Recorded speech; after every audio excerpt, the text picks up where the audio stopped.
మొట్టమొదట కనపడేది ఏమిటి? ఈ స్థాయి నుంచి పిల్లలు మొదలు పెడతారు. ఈ స్థాయి నుంచి పిల్లలు మొదలు పెడతారు. చంద్రబాబు నాయుడును ప్రశ్నించడం, చంద్రబాబు నాయుడు గారి కార్యకర్తలను ప్రశ్నించడం, చంద్రబాబు గారి నాయకులను ప్రశ్నించడం, ఈ స్థాయి నుంచి చిన్నపిల్లలు సైతం మొదలు పెడతారు. నా 15,000 సంగతి ఏమిటి అని ఈ స్థాయి నుంచి పిల్లలు మొదలు పెడతారు. ఎన్నికలప్పుడు ఏమని చెప్పాడు? ఇంటింటికి పోయాడు, ఇంటింటికి కరపత్రాలు పంచినారు, ఇంటింటికి బాండ్లు అన్నాడు, ఇంటింటికి పోయి ఏం చెప్పినాడు? ఇంట్లో చిన్నపిల్లలు, మీ ఇదే పాలకొల్లు నుంచి వచ్చిన కార్పొరేటర్లకు అయితే ఇంకా బాగా చక్కగా తెలుసు. ఆ మంత్రి రామానాయుడు అనే ఆ మంత్రి, ఆయన మాట్లాడిన మాటలు వైరల్ అవుతూ ఉంటాయి. ఇప్పుడు ఈ రోజుకి కూడా సోషల్ మీడియాలో ఆయన మాట్లాడిన వీడియో టేపు. ఆయన ఏమన్నాడు? ఇంటింటికి ఆయన పోతాడు, ఆయనతో పాటు కార్యకర్తలు అందరినీ పంపించాడు. అక్కడ పోయి ఏమంటాడు? చిన్నపిల్లలు కనపడితే నీకు 15,000, నీకు 15,000, నీకు 15,000. అదే ఇంట్లో నుంచి వాళ్ళ అమ్మ బయటకు వచ్చింది, పిల్లల అమ్మ, వాళ్ళ చిన్నమ్మ. వీళ్ళు బయటకు వస్తే వాళ్ళని చూడగానే, వాళ్ళని చూసిన వెంటనే నీకు 18,000, నీకు 18,000, నీకు 18,000 అంటాడు. సంతోషమా అని అంటాడు. మళ్ళా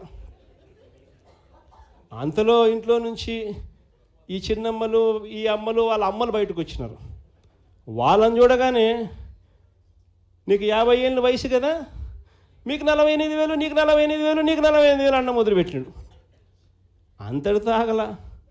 ఇంట్లో నుంచి 20 ఏళ్ళ పిల్లోడు వస్తే ఇట్లా చూసి నీకు 36,000, నీకు 36,000, నీకు 36 సంతోషమా అన్నాడు. అంతటితో ఆగల. ఆ ఇంట్లో నుంచి ఒక రైతు బయటకు వచ్చినట్టు కండువా కప్పుకొని, రైతు అని చెప్పి ఎప్పుడైతే చూశాడో నీకు 26,000, నీకు 26,000, నీకు 26,000 అన్న మొదలుపెట్టాడు. ఇలా మనం చెప్పిన దానికన్నా కూడా 3 ఇంతలు 4 ఇంతలు ఎక్కువగా ఇస్తాము అని చెప్పి ప్రతి ఇంటికి కూడా వీళ్ళు చెప్పిన మాటలు వీళ్ళను వెంటాడుతూనే ఉంటాయి. ఏ ఒక్కరింటికి వీళ్ళు వెళ్ళలేని పరిస్థితి రాష్ట్రంలో ఈరోజు నెలకొని ఉంది. ఒకవైపున ఇలాంటి రాజకీయ పరిస్థితులు ఒకవైపున ఉన్నాయి. మాట మీద నిలబడిన రాజకీయ నాయకుడు ఈరోజు రాష్ట్రంలో ముఖ్యమంత్రి హోదాలో ఉన్నాడు. మాట ఇస్తే ఆ మాట తప్పడం కోసమే, ఆ మాట అంటే వెన్నుపోటు పొడవడమే అని చెప్పి డెఫినేషన్ ఇస్తూ రాజకీయాలు చేస్తూ ఉన్న వ్యక్తి ఈరోజు ముఖ్యమంత్రి స్థానంలో కూర్చొని ఉన్నాడు. మరోవైపు రాష్ట్రంలో ఏది కూడా పట్టించుకునే పరిస్థితి లేదు. ఈరోజు స్కూళ్ళన్నీ కూడా నిర్వీర్యమైపోయిన పరిస్థితి కనిపిస్తుంది. ఇంగ్లీష్ మీడియం బడులు గాలికి ఎగిరిపోయిన పరిస్థితులు. గోరుముద్ద అన్న పథకం ఈరోజు కనీసం తినడానికి ఇబ్బందికర పరిస్థితులు పిల్లలు ఉన్న పరిస్థితులు. ఈరోజు ఆ పథకం వెళ్ళిపోయిన పరిస్థితి. నాడు నేడు పనులు ఆగిపోయిన పరిస్థితులు.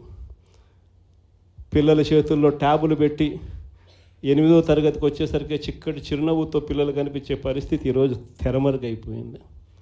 అమ్మఒడి అనే పథకంతో పిల్లలను ప్రోత్సహిస్తూ బడులకు పంపించే తల్లులకి ఈరోజు కనీసం పలకరించే పరిస్థితి కూడా లేని పరిస్థితిలో బడులు తయారయ్యాయి. మరోవైపున పేదవాడి వైద్యం గురించి కనీసం ఆలోచన చేసే పరిస్థితిలో కూడా ఈ ప్రభుత్వం లేదు. ఏ పేదవాడికైనా కూడా వైద్యం అవసరమైనప్పుడు ఆ పేదవాడికి ప్రభుత్వం తోడుగా ఉంది అన్న భరోసా ఇవ్వగలగడం ప్రభుత్వ కనీస బాధ్యత. అలాంటిది ఆరోగ్యశ్రీకి ప్రతి నెల కనీసం నెలకు 300 కోట్ల రూపాయలు ఖర్చు అవుతుంది. ఈ ప్రభుత్వం వచ్చి 12 నెలలు. ఆరోగ్యశ్రీ బిల్లులు ఇప్పటికే 3,600 కోట్లు దాటాయి. ఆరోగ్యశ్రీ బిల్లులు ఇవ్వడంలో ఆరోగ్య ఆసరా గురించి పట్టించుకునే పరిస్థితి లేదు. ఆరోగ్యశ్రీ బిల్లులు ఇవ్వక, ఆరోగ్య ఆసరా గురించి పట్టించుకోక, ఈరోజు ఏ పేదవాడైనా కూడా వైద్యం కోసం ఏదైనా హాస్పిటల్కి పోతే ఆ హాస్పిటల్లో ఈరోజు డాక్టర్లు పేదవాడికి వైద్యం అందించే పరిస్థితిలో లేరు. డబ్బులు కడితేనే వైద్యం అందిస్తాము అని చెప్పి ఈరోజు పేదవాడిని డబ్బులు కడితే తప్ప వైద్యం అందని పరిస్థితిలోకి అప్పుల పాలు చేస్తూ ఉన్న పరిస్థితి ఈరోజు రాష్ట్రంలో. ఏ రైతుకు కూడా ఈరోజు గిట్టుబాటు ధర రావడంలా, ఏ పంటకు ఈరోజు గిట్టుబాటు ధర రావడంలా. మళ్ళీ దళారీల వ్యవస్థ వచ్చేసింది. ఆర్బీకే వ్యవస్థ కుప్పకూలిపోయింది. ఈ క్రాపింగ్ గాలికి ఎగిరిపోయింది. ఉచిత పంటల బీమా కంటికి కనపడకుండా తెరమరుగైపోయింది. పంటలు ఏదైనా వరదలు వచ్చినా, నష్టం వచ్చినా వెంటనే సీజన్ ముగిసేలోగానే ఆదుకునే ఇన్పుట్ సబ్సిడీ కార్యక్రమం సీజన్లు ముగుస్తూ ఉన్నా కూడా పట్టించుకోలేని పరిస్థితి. రైతు పరిస్థితి ఈరోజు అగమ్య గోచరంగా కనిపిస్తూ ఉంది. మరోవైపున మనం కట్టిన 17 కొత్త మెడికల్ కాలేజీలు, అందులో 5 మెడికల్ కాలేజీలు మనం ఉండగానే కమిషన్ కూడా చేసాం. కాలేజీలు మొదలయ్యాయి 5 కాలేజీలు. మిగిలిన కాలేజీలు యుద్ధ వార్ ఫుటింగ్ బేసిస్ మీద పనులు జరుగుతూ ఉన్నాయి. ఈ పెద్ద మనిషి ముఖ్యమంత్రి అయ్యాడు, కాలేజీలు కట్టాల్సింది పోయి అమ్ముతానని చెప్పి ఈ మనిషి తయారయ్యాడు. పేదవాడికి మెడికల్ కాలేజీలు అందుబాటులో లేకపోతే ఆ డిస్ట్రిక్ట్ హెడ్ క్వార్టర్స్లో ఎప్పుడైనా ఒక మెడికల్ కాలేజ్ అందుబాటులో ఉంటే దాని అర్థం ఒక మల్టీ స్పెషాలిటీ హాస్పిటల్ అందుబాటులో ఉంది అని నిదర్శనం. ఆ హాస్పిటల్స్లో ఆ కాలేజీలు అక్కడ ఉంటే అసిస్టెంట్ ప్రొఫెసర్లు అందుబాటులో ఉంటారు. ఆ కాలేజీలో పనిచేసే స్టాఫ్, పోస్ట్ గ్రాడ్యుయేట్ స్టూడెంట్స్, వీళ్ళంతా కూడా అందుబాటులో ఉండి ఒక మల్టీ స్పెషాలిటీ హాస్పిటల్ ఆ డిస్ట్రిక్ట్లో పేదలకు అందుబాటులో ఉంటుంది.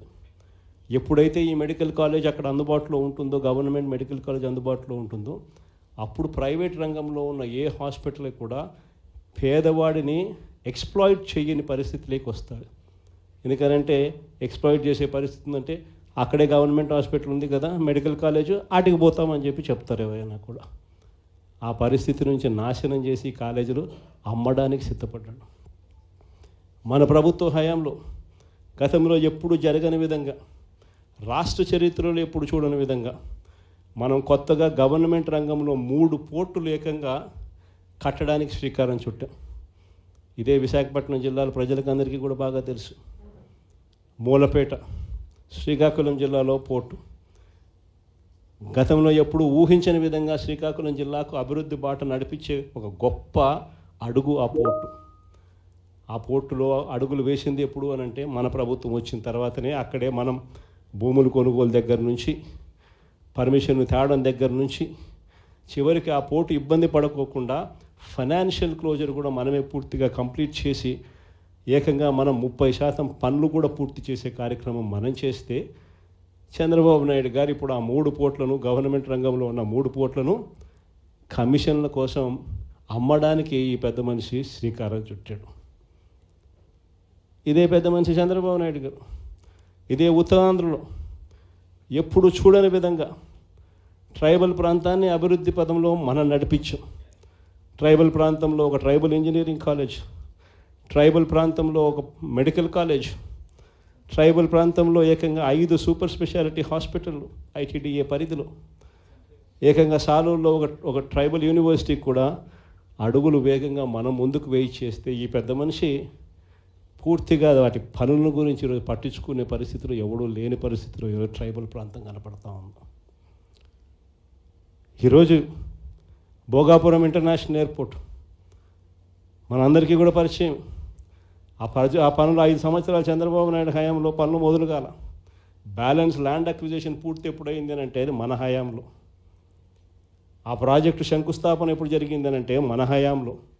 ఆ ప్రాజెక్టు 30% పనులు ఎప్పుడు పూర్తయ్యాయి అని అంటే అది మన హయాంలో.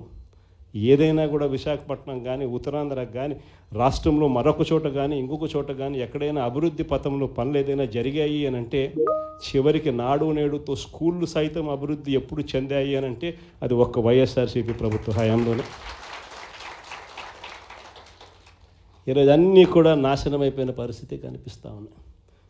ఈ పెద్ద మనిషి అన్ని రకాలుగా కూడా వ్యవస్థలన్నీ నాశనం చేశాడు. ఇచ్చిన హామీలు ఏవి కూడా నిలబెట్టుకునే పరిస్థితిలో లేక ఈ పెద్ద మనిషి ప్రతిదీ కూడా ప్రజలను వెన్నుపోటు పొడిచే కార్యక్రమమే చేస్తూ ఉన్నప్పుడు ఆ టాపిక్ నుంచి ప్రజలను డైవర్ట్ చేసేందుకు ఏ ఒక్కరూ కూడా ఆయనను ప్రశ్నించే స్వరం వినపడకుండా చేసేందుకు ఈ పెద్ద మనిషి చేస్తూ ఉన్న పాలన భయానక పాలన సృష్టించడం.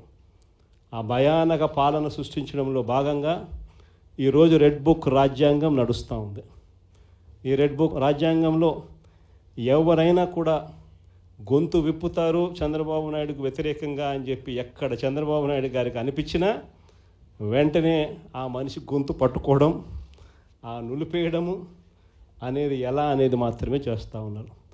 మొట్టమొదటిసారిగా చూస్తూ ఉన్నాం మ్యానుఫ్యాక్చర్డ్ విట్నెస్లు.